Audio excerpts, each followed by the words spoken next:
So, kind of been thinking about things as I was looking more into the aspects with Lilith going into Scorpio.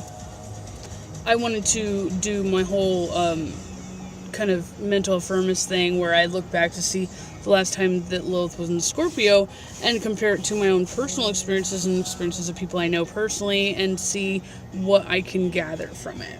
So just from my own personal experience, the last time that Lilith was in Scorpio was in the midst of 2007. So I have, I guess, some insight and then not so much, because part of me goes, what the fuck happened in 2007?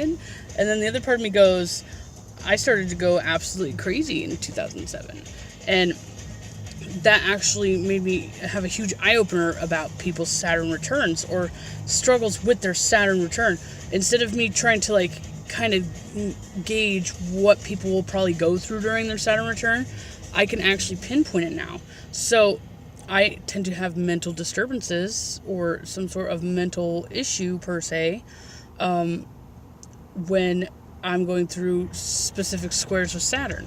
So, and ironically enough, my Mercury, which is supposed to do with my mental stability or my mentality in general, is always having a little transit over it when I have a square with my natal Saturn, because Lilith has the same kind of time frame transit-wise as Saturn does. So it takes about 7 years before it returns to another sign, or it takes 7 years before, so it doesn't have the same, sorry. But it takes 7 years for it to go back to the same sign it was in. So that also makes sense with the whole mythology of Lilith being one of Satan's demons, or being associated with Satan in that way. And why she's one of his minions and she tests people to see if they crack. It totally makes sense. I just thought I'd make a mental note of that because I thought I'd forget it.